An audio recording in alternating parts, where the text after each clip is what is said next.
Welcome to another episode of the Kitchen Table Historian podcast. In case you were wondering, we're not a podcast about food. We're going to tell you the stories that your grandma didn't want you to hear. I'm John Brassard Jr., your host and guide, and together we're going to take a stroll along some of the world's less traveled paths. True crime, dark history, the paranormal, ghosts. These things, and sometimes more, are all on the menu. So please, take a seat, get comfortable, and make yourself at home. Do I have a story for you?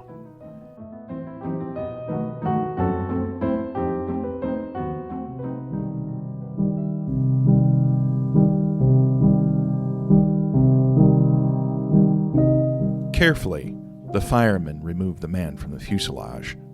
He lay on his back, stretched across 3 passenger seats. Everything inside had been tossed around in the crash, leaving a tangle of seats, luggage, and bodies. Slowly as they could, the rescuers put the injured man on a stretcher and slowly carried him to a waiting ambulance. He was taken to St. Joseph's Hospital in Centerville, Iowa, close to the Missouri-Iowa border. According to business cards found on his person, the man's name was Takehiko Nakano. He was a professional engineer with addresses in both Chicago and Los Angeles.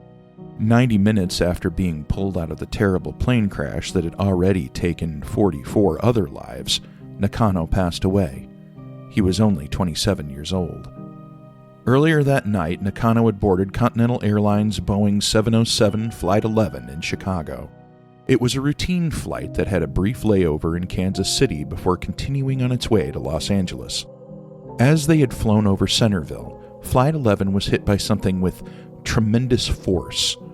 Dewey E. Ballard, an air carrier operations inspector, told reporters that there might have been heavy turbulence or even a tornado. The National Weather Bureau agreed with the assessment, noting that they had tracked winds in the area blowing upwards of 80 miles per hour when the plane had disappeared from radar. Whatever had happened, the plane had broken apart in the skies over Centerville. The wreckage was scattered over a path that stretched for at least 15 miles before coming to rest in a cornfield. Search parties had been formed earlier that night and sent out to look for the plane. Volunteers walked down roads and through woods and cornfields. Slowly, they began to discover debris. Doors, pieces of metal, even sandwiches revealed themselves in the light of the searchers' flashlights. Finally, the main fuselage was found in a field near Unionville, Missouri, just after dawn. Nakano had been the last passenger left alive on Flight 11. Everyone else had died on impact. While members of the Federal Aviation Administration, Continental Airline employees, and even FBI forensic specialists conducted their investigation, news of the crash traveled fast. Nothing like this had ever happened in the sleepy rural area around the Missouri-Iowa border, and people were eager to hear the details. There could be little doubt that Gayno Smith heard about it as he worked around his uncle's farm near Martinsburg, Iowa. Gayno had a reputation as a good worker, and frequently worked as a farmhand and performed other odd jobs around the area.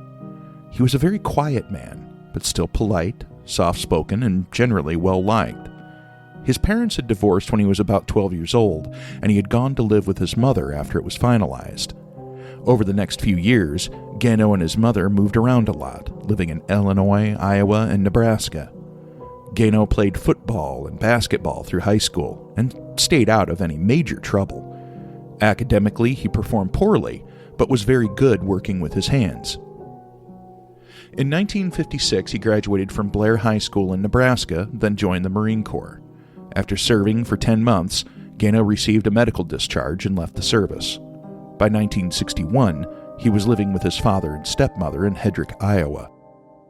His father, Andrew Smith, had married Gano's new stepmother on May 14, 1960. Although her name was Marcella, everyone around the area called her Juanita. It was his 3rd marriage and Juanita's 5th. About 3 months later, the 3 of them were involved in a serious car accident.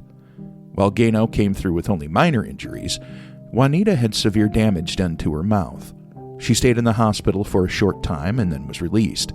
Andrew was hurt the worst and spent the next several weeks in the hospital. In September, Juanita stopped showing up at the hospital. No one saw her around the house, and she stopped speaking to her family. Juanita Smith had vanished. Her sister, Irene Brown, was immediately concerned. It wasn't like her to leave without saying anything. She called Juanita's house to speak with her. Gayno answered the phone, and he told her that Juanita had been readmitted to the hospital. Irene continued to try and get in touch with her over the next few months, but Juanita never responded. At Christmas, Irene's worries deepened when Juanita didn't send her a Christmas card. All of this was completely unlike her sister. No matter what she had done in her life or where she had been, Juanita had stayed in contact with Irene and the rest of her family. She at least sent a Christmas card. While Gayno had been living at the house during this time, he suddenly decided to move in with some family in nearby Martinsburg. His Aunt Dora was his father Andrew's sister. She lived on a small farm with her husband, also named Andrew. Andrew, or Andy as he was more commonly known, made a modest living from his farm and several more dozen acres nearby. He and Dora had 4 children: Amos, 19, his twin sister Anne, also 19, and their younger sister Patsy, 15. They welcomed Gayno with open arms. Although they didn't have that big of a house, their children were more than willing to share, and they were happy to accommodate Gayno for as long as needed. He shared an upstairs room with Amos. Around the same time, their 4th child, their 17-year-old daughter, Donna Kellogg, moved back home. She had just gotten a divorce, and so came home to stay with her 6-month-old son, Perry.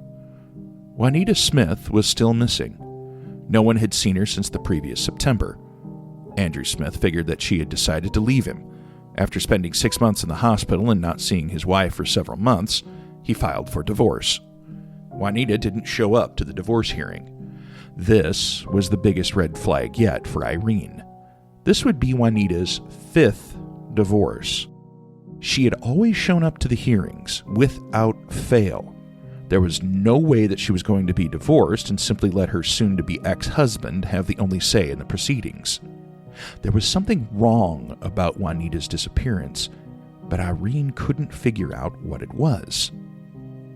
On the night of May 26, 1962, Gayno drove his cousins to a dance in Brighton, Iowa, almost half an hour away from Martinsburg. Andy and Dora were going to look after little Perry, while Donna went to Brighton with her siblings. Gayno stayed with them until about 10 o'clock, and then left by himself and drove back home. It was dark by then, and he eased the car into the yard. Quietly, Gayno went and got his combination gun. Combination guns were designed to give hunters more options for shooting. Generally, they could shoot both shotgun shells and rifle bullets, with one being used for closer range quarry and the other for long-distance shots. Gayno's model was fitted with a .410 shotgun and a .22 rifle. In the darkness of the farmyard, he walked carefully around the house to where he could see inside the living room window. Inside, he could clearly see his aunt and uncle sitting in the living room. Slowly, Gayno raised the gun to his shoulder and took careful aim. Taking a slow breath, he held it, then fired. The shot hit Andy in the chest. The report startled Dora. She must have realized that Andy was hurt, and she ran over to check on him. Gayno exhaled, staying calm as he reloaded. Taking aim, again, he fired a second time, hitting Dora in the head. She went down to the floor hard.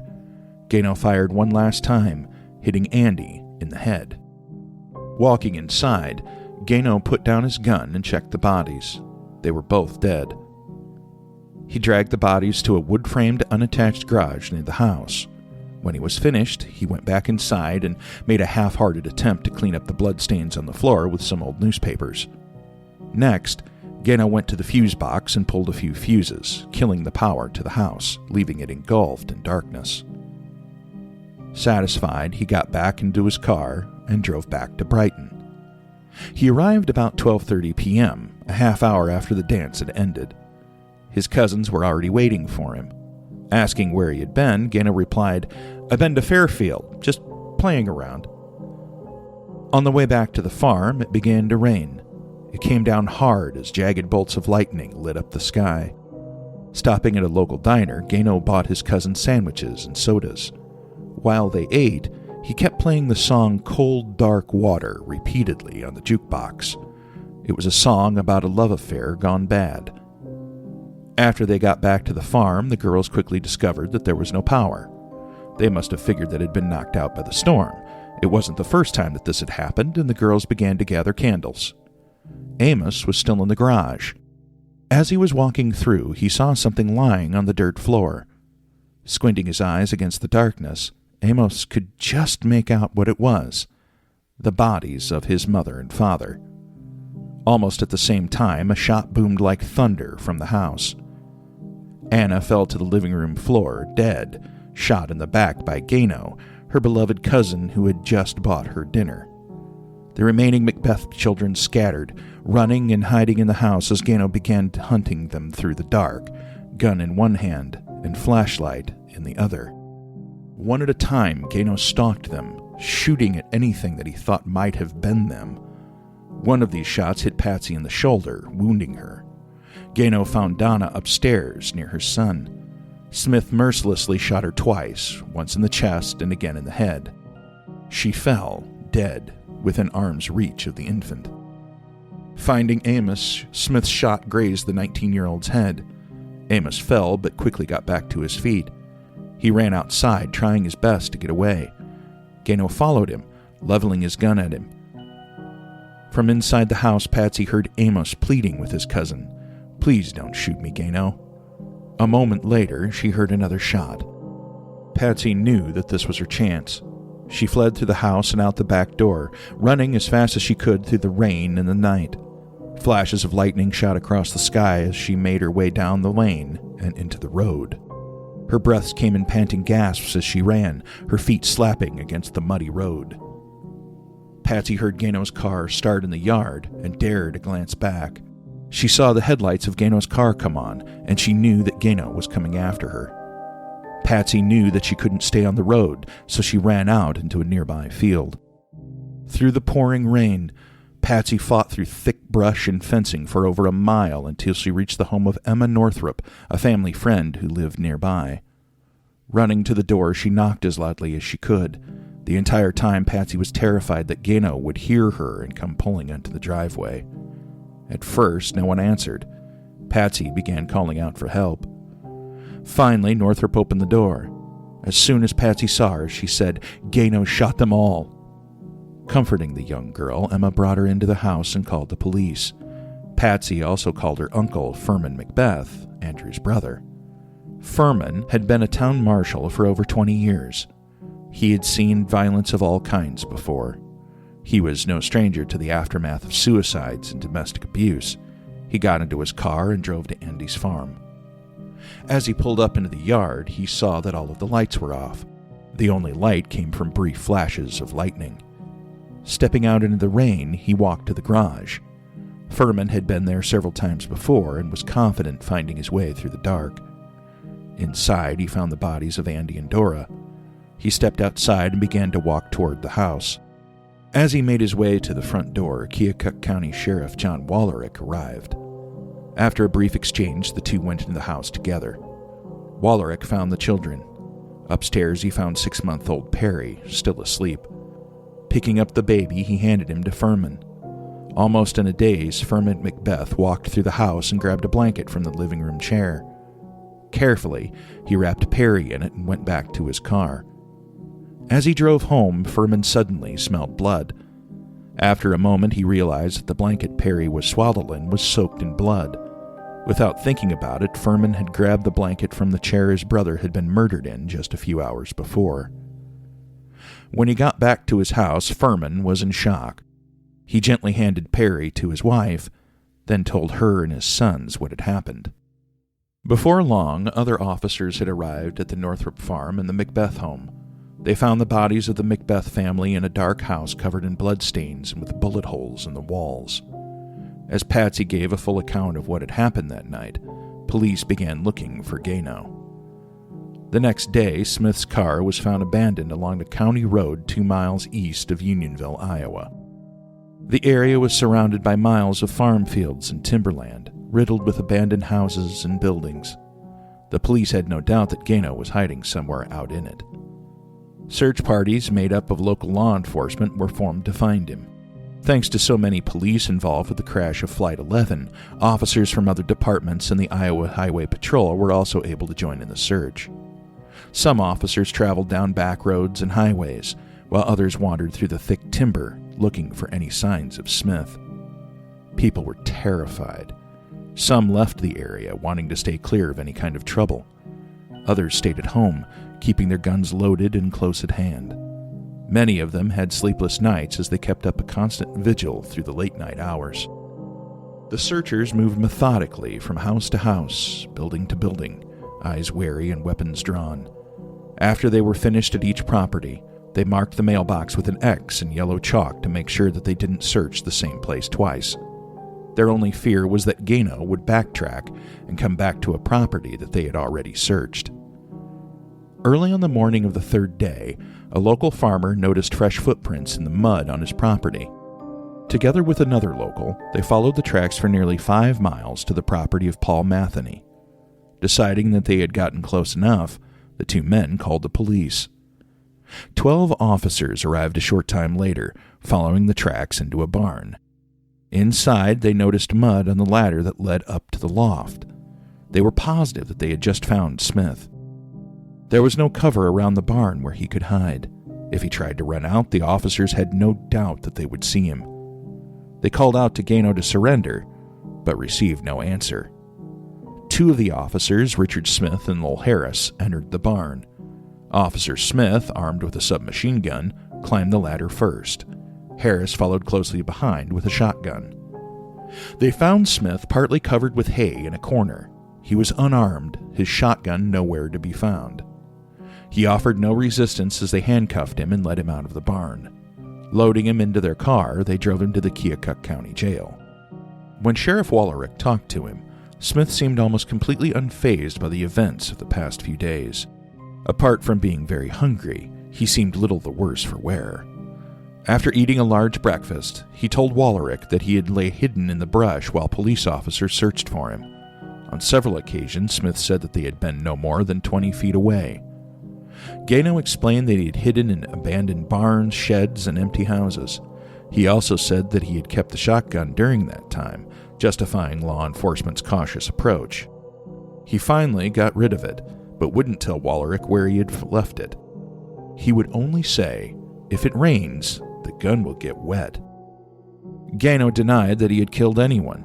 He explained to the sheriff that he had left the Macbeth farm a few nights before with the intention of visiting his mother in Denver, Colorado. He was adamant that everyone was alive when he had left. Later that night, he had stopped in Osceola to sleep for the night when he heard that the Macbeth family had all been murdered. Worse still, the radio said that Smith was the prime suspect. He decided to drive back and tell his side of the story to Sheriff Wallerick. Gayno only stopped and hid when he heard about the manhunt. He explained that he had fled because he didn't want to talk to anyone but Wallerick. The sheriff didn't believe any of Gayno's story. That night, Smith was arraigned on 5 counts of murder.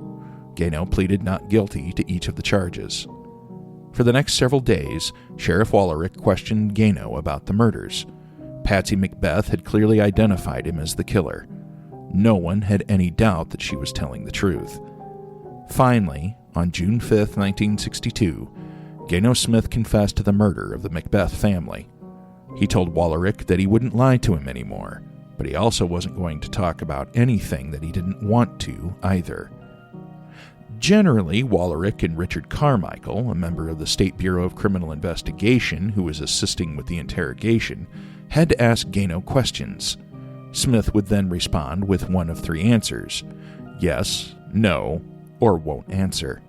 He also refused to sign a written confession of his guilt.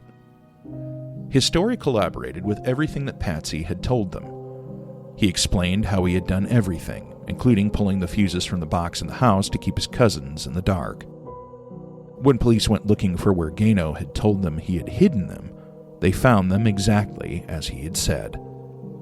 As investigators continued to build their case against Gayno, interest resurged in the sudden disappearance of Juanita Smith the year before.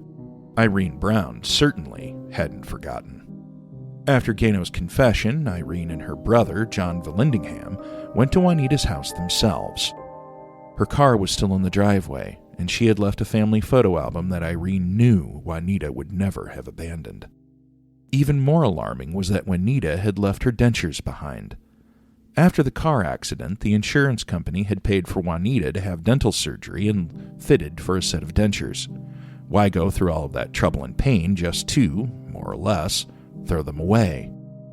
Irene had always felt that there was something wrong with her sister's disappearance, but after what Gayno had done, she was almost afraid to know the answer. Still, she had to know what had happened to Juanita.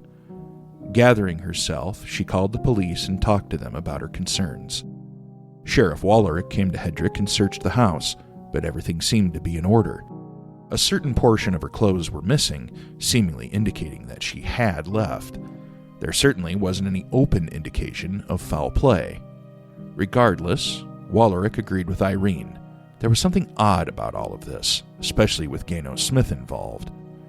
Gayno was apparently the last one to see Juanita before she vanished, so the sheriff decided to talk with him about it. Gayno said that his stepmother had mentioned going to California. That didn't sit right with Wallerick. Curious, he decided to take a few officers and take a much more serious look at the Smith house. Upon closer inspection, investigators found Juanita Smith's purse, eyeglasses, and her hearing aid. These were things that Juanita used every day. There was no way that she would have gone anywhere without them. When police looked at Juanita's financial records, they discovered that she had written 3 checks to Gayno, all of which he had cashed. The problem was that she had written them after she had vanished and allegedly gone to California. On June 12th, police discovered a decomposed body in a shallow grave near the Smith home. It was nude and covered in lime. An autopsy was performed, during which the body was positively identified as Juanita Smith. Although her throat had been cut, the cause of death was a crushed skull from a devastating blow to the side of her head. When asked, Gayno said he didn't know anything about it. In July, Gayno was indicted for the murders of the 5 members of the Macbeth family, as well as his stepmother, Juanita Smith. In spite of having given an oral confession to the Macbeth slayings and talking openly about them, he entered a plea of not guilty to each of the counts. In September, Gayno had changed his mind. Standing before a judge, he quietly pled guilty to the 5 Macbeth slayings. However, he continued to plead innocent in the murder of his stepmother. The judge asked Gayno 3 separate times if he had understood the implications of pleading guilty. Smith respectfully replied that he did. After a brief deliberation, Gayno was sentenced to 5 consecutive life terms in prison for first-degree murder. After the sentencing was pronounced, Stephen Gerard, Gayno's lawyer, stood up and declared that Smith now wanted to change his plea to guilty in the murder of Juanita Smith. The prosecution, on behalf of the state, made a recommendation to the judge that the plea be accepted. Gayno Smith had finally confessed to murdering his stepmother to Sheriff Wallerick. He gave a detailed statement, although the court determined that it wouldn't be released to the public. The only thing that would be stated was that Gayno had killed her during an argument. In light of the recent confession and guilty plea, the judge ordered that an additional life term be added to Gayno's prior sentence. He was taken to Iowa State Penitentiary in Fort Madison, Iowa. As Gayno settled into prison life, the Macbeth family tried their best to put their lives back together. Patsy stayed in Martinsburg for a while, but eventually left the area. She wanted nothing to do with the memory of the killings and just wanted to put the whole thing behind her. Perry was adopted by his uncle, Furman. When he was 8, he asked about how his mother and grandparents had died. Furman sat down with him and explained it all. In spite of being bullied by his peers growing up and having nightmares about the killings, Perry grew up and made a productive life of his own. Gayno Smith was never released from prison. He died in 2005. His remains were cremated, then brought back and buried in Martinsburg. When he had been asked, Gayno said that he didn't know why he had committed the murders. No motive was ever found or given for the 6 deaths. When asked how he felt about Gayno's death, Perry said that he hoped the man burned in hell forever. Furman, still moved to tears when talking about the murders over 40 years later, said that he was happy his nephew was dead. That meant that he could stop worrying about Gayno ever getting out of prison and coming back. Gano Smith had seemed like a good man. He was always helpful and was nice and polite to everyone around him. He was just a little quiet. But under that quiet, something dark stirred. It waited for years until, finally, starting in 1961, it was unleashed in a fury that resulted in the deaths of 6 innocent people. You have been listening to the Kitchen Table Historian podcast. If you liked this story, please consider giving us a 5-star review on iTunes or the podcatcher of your choice. While you're there, don't forget to hit that subscribe button so that you don't miss out on any of these great stories. I would also ask that you tell your friends about the Kitchen Table Historian. It helps generate more interest in what we're doing here, and that means that more people can hear these great stories that your grandma didn't want you to hear. If you're curious to see what's going on at the table, including upcoming episodes and events, please check out the Kitchen Table Historian on social media, including Facebook, Instagram, and YouTube. This podcast was written and performed by John Brasser Jr., with the title music performed by Bo Moonlight and additional music provided by Storyblocks.